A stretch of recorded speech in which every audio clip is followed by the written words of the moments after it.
Dear students, आज का हमारा टॉपिक है करंट इलेक्ट्रिसिटी। करंट इलेक्ट्रिसिटी जो है ये वो ब्रांच है जिसमें हम देखते हैं कि जो हमारे पास चार्जर पार्टिकल्स है, जो जहाँ पर उनकी मूवमेंट होती है चार्जर पार्टिकल्स की, जो मोशन में जब होते हैं चार्जर पार्टिकल्स, तो उसको हम कहेंगे करंट इलेक्ट्रिसिटी। जैसे कि आप देखते हो, जैसे हमारे पास कंडक्टर्स में आते हैं मेटेलिक कंडक्टर्स होते हैं, तो कंडक्टर्स जो है उनमें क्या होगा कि जो उनमें वैलेंस इलेक्ट्रॉन्स होते हैं या फ्री इलेक्ट्रॉन्स होते हैं वो कंटिन्यूसली मूव कर रहे होते हैं, बिकॉज उनका जो न्यूक्लियस के साथ ज़्यादा वो टच न्यूक्लियस के साथ वो ज़्यादा अटैचड नहीं होते हैं। इस वजह से क्या हो जाता है कि जो ये जो इलेक्ट्रॉन्स हैं तो ये रैंडमली मूव कर रहे होते हैं इन ए जिगजैग मोशन। और उसके बाद आप देखोगे कि जो इनकी थर्मल एनर्जी होती है या थर्मोडायनेमिक इंटरनल एनर्जी उसको कहेंगे, कि उससे क्या होगा कि जो उनके आउटर इलेक्ट्रॉन्स होते हैं वो एक एटम से दूसरे एटम में आराम से ट्रैवल कर सकते हैं। लेकिन अगर हम देखेंगे कि नेट फ्लो ऑफ चार्ज यहाँ पर नहीं हो पाता, that mean net flow of charge अगर होगा तो वो ज़ीरो कहा जाएगा। जब चार्ज फ्लो ज़ीरो हो जाएगा तो उसके बाद जो है ये करंट जो है तो करंट भी ज़ीरो हो जाएगी।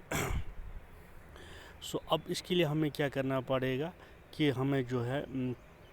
जो सपोज़ हमें इन फ्री इलेक्ट्रॉन्स को एक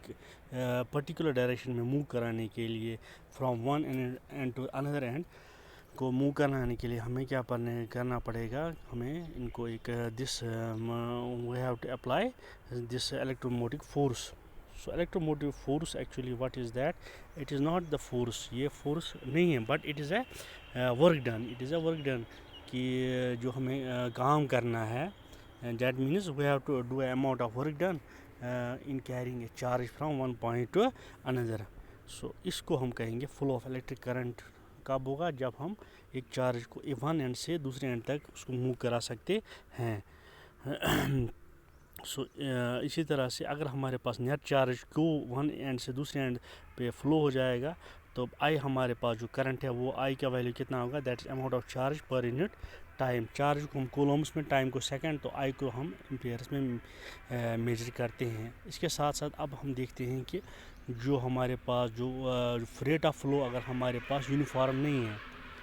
यूनिफॉर्मली नहीं मूव हो रहा है, तब हम क्या कर सकते हैं, then we can take the instantaneous value of current. Instant value of current will be small I is equal to D Q by D T. और जो ये है क्या बोलते हैं इसको, करंट का यूनिट अगर आप देखोगे तो ये इसका जो है इसको एम्पियर्स में तो मेजर करेंगे, और करंट जो है वो स्केलर क्वांटिटी मानी जाती है। इसी तरह से जो यहाँ पर डायरेक्शन कन्वेंशनल करंट है, हमारे पास दो तरह की करंट, एक करंट जो होती है उसको बोलते हैं कन्वेंशनल करंट, और दूसरी होती है इलेक्ट्रॉनिक करंट। कन्वेंशनल करंट जो है वो that always move from positive to the negative charge, और जो इलेक्ट्रॉनिक करंट है that is movement of electrons, वो बेसिकली कहाँ से मूव होती है, from this negative to the positive end of the connector. So इसी तरह से आप देखोगे यहाँ पर मैंने दो एग्जांपल्स दिए, एक में तो जो रैंडम मोशन ऑफ इलेक्ट्रॉन्स हैं, जिगजैग मोशन है, जो फ्री मूव इलेक्ट्रॉन्स होते हैं इसमें मेटल में, तो उनकी मोशन किस तरह से है, और जब फील्ड लगाएंगे तो वो एक यूनिफॉर्म डायरेक्शन में चले जाएंगे। जे दिखाया था करंट डेंसिटी, और ई है इलेक्ट्रिक फील्ड यहाँ पर, और यहाँ पर L is the length from one end to the another, from that means from X to Y. तो यहाँ पर क्या है, जब हमने इलेक्ट्रिक फील्ड लगा दिया, ये दिस फील्ड लगा दिया पोटेंशियल अक्रॉस से, हमने इसके बैटरी के साथ कनेक्ट कर दिया, तो जब बैटरी कनेक्ट करेंगे दैट मीन्स कि वहाँ पर जो इनकी चार्ज कैरियर्स की जो लेंथ है वो एल है। सो नेचुरली हमारे पास इलेक्ट्रिक फील्ड प्रोड्यूस हो जाएगा। सो इलेक्ट्रिक फील्ड की डायरेक्शन कहाँ से होगी, that is from positive to negative, but the force जो लगेगा दैट मीन्स जो इलेक्ट्रॉन्स को हम ड्रिफ्ट कराएंगे फ्रॉम मिस दिस वाई एंड टू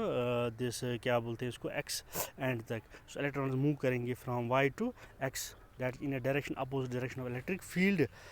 तो ये आ गया यहाँ पर जो हमारे पास है इलेक्ट्रॉनिक करंट, जो यहाँ पर डेवलप हो जाएगी, और इसकी जो फोर्स की डायरेक्शन है वो that will be opposite to that of electric field. उसके साथ साथ जो है ये जब आप देखो जो ये चार्ज कैरियर्स है दिस इलेक्ट्रॉन्स है, सो इलेक्ट्रॉन्स क्या हैं, क्योंकि ये फ्रीली मूव कर रहे हैं, तो इनकी जो जब हम इनको इलेक्ट्रिक फील्ड लगाते हैं तो रैंडमली ये क्या करेंगे, ये जो है कोलाइड साथ साथ से ये कोलाइड करते जाएंगे, जो इनके पॉजिटिव आयन्स है, पॉजिटिव जो आयन्स के साथ ये कोलाइड करते जाएंगे जो ही हमने इलेक्ट्रिक फील्ड को अप्लाई कर दिया। और जो ये इलेक्ट्रिक फील्ड को जब हमने अप्लाई कर दिया तो उनके बीच में एक एवरेज वेलोसिटी जनरेट होगी, जिसको हम बोलते हैं ड्रिफ्ट वेलोसिटी। वो अपोजिट होती है, opposite that of electric field. So जहाँ से हम इलेक्ट्रिक फील्ड आ रहा है उसके अपोजिट जो हमने लगाया है, सो ड्रिफ्ट वेलोसिटी को हम डिफाइन करते हैं, it is a velocity of free electrons, that means which gets drifted from या which gets drifted from negative to positive terminal और टूवर्ड्स पॉजिटिव टर्मिनल। और इसी तरह से यहाँ पर अगर आप देखोगे, अगर टाउ इसको हम टाउ से जनरेट लिखते हैं, सॉरी दिस टाउ जो है वो एवरेज टाइम अगर हम लेंगे दो कोलिजन्स के बीच में, मीन्स एक पॉजिटिव आयन और दूसरे पॉजिटिव आयन के जब इलेक्ट्रॉन मूव कर रहा है तो उस दौरान जो उनके बीच में कोलिजन्स होंगे, उसके लिए हमने क्या लिया है, टाउ को हमने एवरेज टाइम लिया है। और हमारे पास ड्रिफ्ट वेलोसिटी किसके बराबर होगा, that means that will be given by the this acceleration a into t, this tau is t।